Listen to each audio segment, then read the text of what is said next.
Item Number SCP-Y-045. Object Class Keter. Special Containment Procedures. SCP-Y-045, designated Itinerant Maw, cannot be contained by conventional means due to its unpredictable manifestation behavior and its exclusive presence within Provisional Reality-Y-1. As such, containment efforts focus on observation, early detection, and minimization of human and anomalous casualties. Mobile Task Force Zeta-0, Bad Bunch, is tasked with monitoring high-risk areas within Provisional Reality-Y-1 for signs of SCP-Y-045's presence. Teams are equipped with seismic sensors, high-intensity floodlights, and Scranton Reality Anchors, SRAs, to stabilize affected regions temporarily. When SCP-Y-045 is detected, all personnel must retreat to a safe perimeter of no less than 1 kilometer. Attempts to interact with or neutralize SCP-Y-045 are strictly forbidden. Foundation drones equipped with high-resolution image devices and long-range audio sensors are deployed to record SCP-Y-045's activity. Data collected from these observations is to be analyzed for patterns in its appearances, though none have been conclusively identified to date. All Foundation personnel present in Provisional Reality-Y-1 must be evacuated upon detection of SCP-Y-045's manifestations, outside of a 1 kilometer radius. Survivors of SCP-Y-045 encounters are to undergo immediate psychological evaluation and amnestic treatment to mitigate long-term trauma. Description: SCP-Y-045, also known as the Itinerant Maw, is a massive, sentient sinkhole that manifests sporadically across Provisional Reality-Y-1. The anomaly measures approximately 50 meters in diameter during its initial appearance, though this can expand to over 300 meters over the course of several hours. SCP-Y-045 is characterized by its seemingly predatory behavior, targeting living organisms and nearby structures without discrimination. The sinkhole's interior is shrouded in impenetrable darkness, and all attempts to illuminate or probe its depths have failed. High-powered floodlights, sonar imaging, and drone exploration provide no visual or physical feedback, as the emitted light and equipment appear to be absorbed or nullified upon entering SCP-Y-045. Observers describe the anomaly as producing a low, rhythmic growl, reminiscent of grinding teeth. This auditory phenomena is detectable within a 1 kilometer radius and induces profound unease in listeners, described as a visceral sense of being watched or held in contempt. A unique and unsettling feature of SCP-Y-045 is the manifestation of teeth within and around its perimeter. These teeth, varying in size from several centimeters to multiple meters, emerge from the edges of the sinkhole and sometimes within the tar-like substance it secretes. The teeth resemble a mix of human, animal, and unidentifiable dental structures. Analysis of these structures reveals a biological composition inconsistent with known life forms, suggesting they are part of SCP-Y-045, rather than independent anomalies. The teeth frequently shift position, appearing to bite into the ground and any objects near the sinkhole. SCP-Y-045 secretes a viscous, tar-like substance along its edges. This substance has adhesive properties, capable of immobilizing any object or organism that comes into contact with it. Attempts to remove the substance have proven ineffective, as it rapidly readheres to nearby surfaces. Prolonged exposure to the substance leads to necrosis of organic material and molecular destabilization of inanimate objects. Objects, organisms, and even entire structures consumed by SCP-Y-045 are unrecoverable. Audio and video equipment, lowered into SCP-Y-045, cease functioning upon crossing its threshold.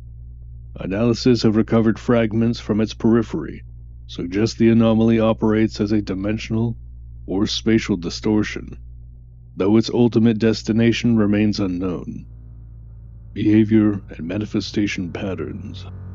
SCP-Y-045's most unsettling characteristic is its apparent ability to manifest anywhere within Provisional Reality-Y-1 without warning or discernible pattern.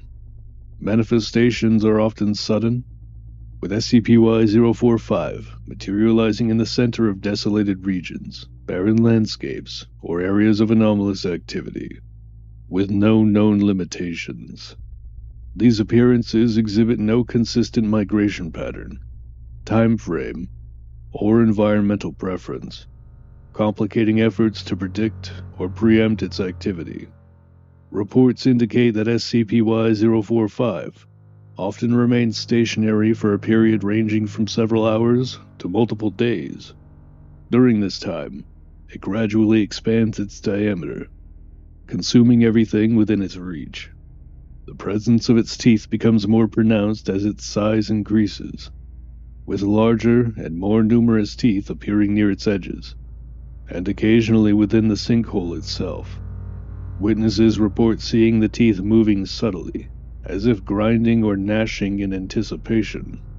Once its presence ceases, SCP-Y-045 collapses inward, leaving behind no trace of its activity apart from localized seismic disturbances and lingering psychological effects on survivors. Incident Log Y-045-7. Date: January 2nd, 2000. Location: Sector V-13, Provisional Reality-Y-1. Summary: SCP-Y-045 manifested within the remnants of a derelict settlement, believed to have been abandoned for several centuries. Drone surveillance captured footage of SCP-Y-045's initial appearance, marked by a sudden and violent upheaval of Earth. Over the next 6 hours, SCP-Y-045 expanded to a diameter of approximately 150 meters, engulfing the remnants of several structures.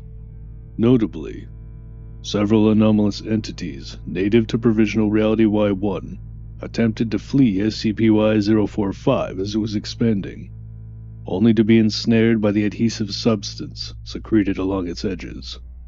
These entities displayed extreme distress, emitting vocalizations that were adjacent to pleas for help, calls for assistance, cries of terror.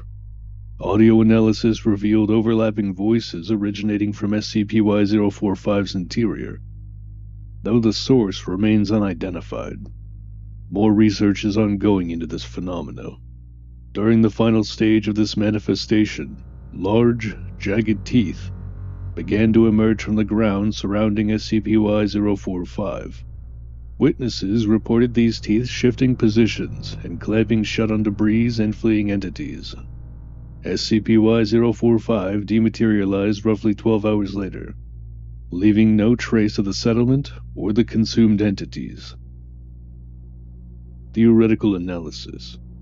Foundation researchers have proposed several hypotheses regarding SCP-Y-045's nature and origin. Predatory dimensional entity. SCP-Y-045 may represent a living entity that exists partially within Provisional Reality-Y-1 and partially within an unknown dimension. Its teeth and tar-like substance suggest it consumes physical matter as sustenance or energy. Localized spatial collapse. SCP-Y-045 could be a symptom of Provisional Reality-Y-1's inherent instability. The anomaly's manifestations may represent points where reality collapses inward, consuming everything in proximity. Sentient defense mechanism. Some researchers theorize that SCP-Y-045 serves as a protective mechanism for Provisional Reality-Y-1, targeting and eliminating perceived threats or disruptions to the anomalous ecosystem. Some researchers have presumed a correlation between SCP-Y-045 and Charybdis from Greek mythology. Though if this were the case, there are some major inconsistencies between the mythology of Charybdis and SCP-Y-045. Psychological impact. Survivors of encounters with SCP-Y-045 often exhibit severe psychological trauma, including recurring nightmares, paranoia, and auditory hallucinations. Common themes include sensations of falling into an endless void, hearing indistinct whispers, and the gnashing of unseen teeth. These effects are consistent across both Foundation personnel and native entities. One survivor, a drone operator who observed SCP-Y-045's activity from a safe distance, described it as follows. "It's not just a hole. It's alive, and it's hungry. The teeth, they're the worst part. Watching them grind, it's like they know you're watching, like they want you to come closer." Incident Report Y-45-DK9.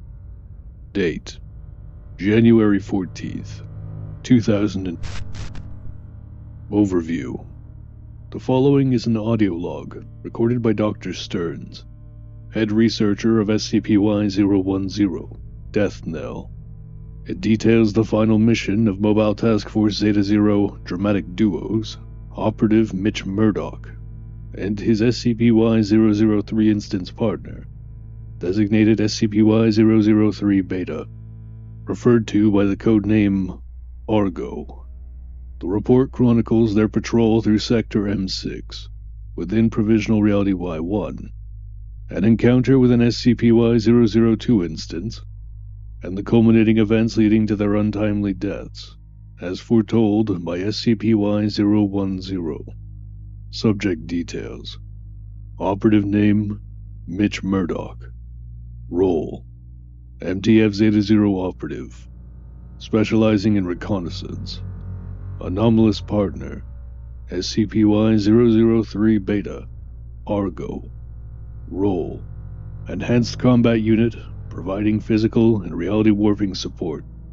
Argo has shown high loyalty to Murdoch and is noted for its defensive combat abilities, and being the second ever SCP-Y-003 instance to join the Foundation. Assigned Sector, M6. A vast and desolate urban ruin located approximately 5 kilometers from Site Y2.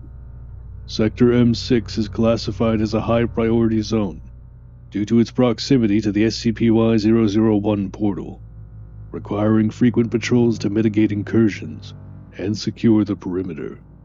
Begin log. 0 hours. Murdoch and Argo deployed into Sector M6.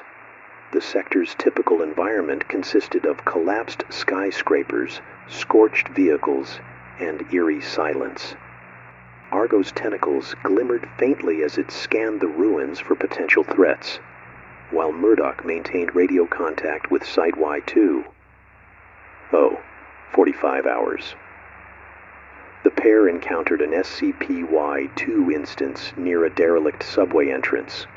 The entity, an amalgamation of reptilian and avian features, was approximately 4 meters tall with elongated talons and a serrated beak.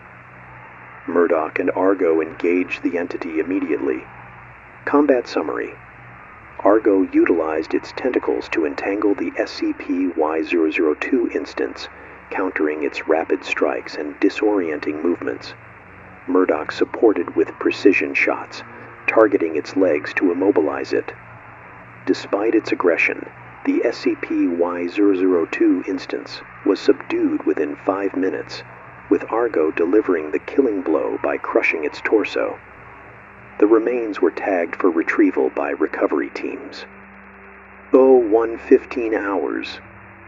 After clearing the subway area, Murdoch and Argo resumed their patrol.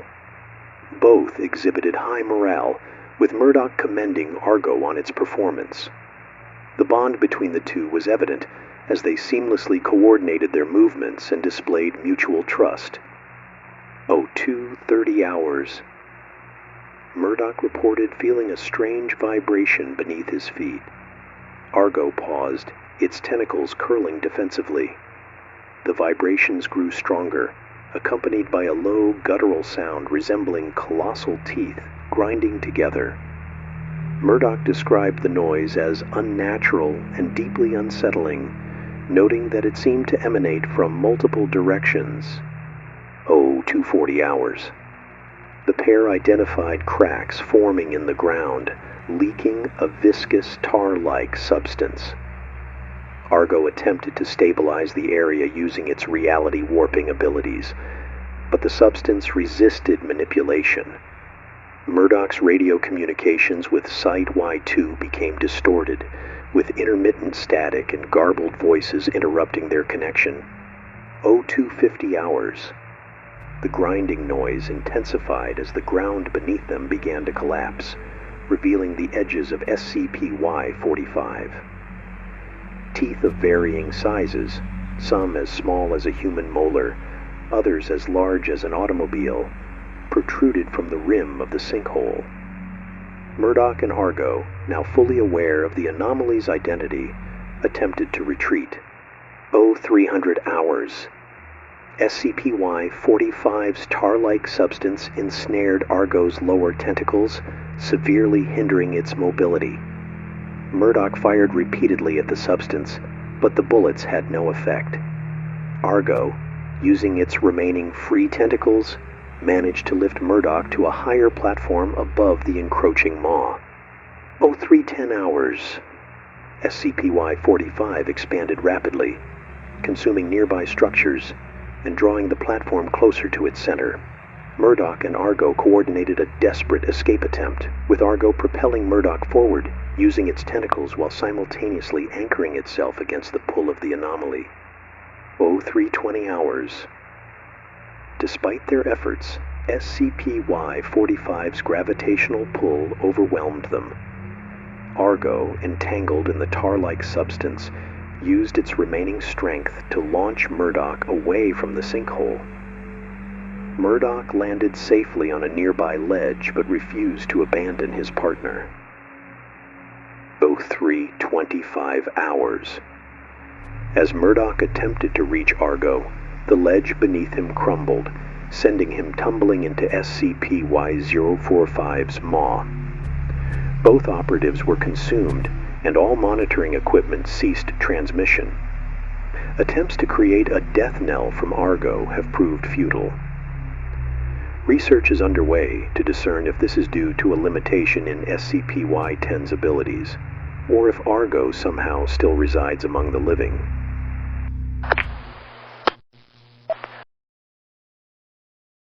Post-mission analysis. The report detailed a narrative of Murdoch's final moments from his perspective, describing his loyalty to Argo and his futile but heroic struggle against SCP-Y-045. The bond between Murdoch and Argo was a defining feature of their partnership, exemplifying the effectiveness of Mobile Task Force Zeta-0 dramatic duos, and integrating human and anomalous operatives. Their deaths underscore the unpredictable dangers of Provisional Reality-Y-1 and the insidious nature of SCP-Y-045. Outside of this truly unavoidable anomaly, they were a highly effective team in subduing any and all anomalous dangers related to Provisional Reality-Y-1. Conclusion. The loss of Mitch Murdoch and SCP-Y-003 Beta, Argo, marks a tragic reminder of the sacrifices made by MTF Zeta-0 operatives in safeguarding the Foundation's interests and the safety of baseline reality, upholding the fight within Provisional Reality-Y-1.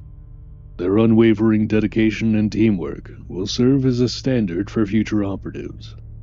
Memorials in their honor have been erected at Site-Y-2, alongside other notable fallen operatives and personnel, such as Wilbur Davis and Dr. Marcus Hale. Conclusion.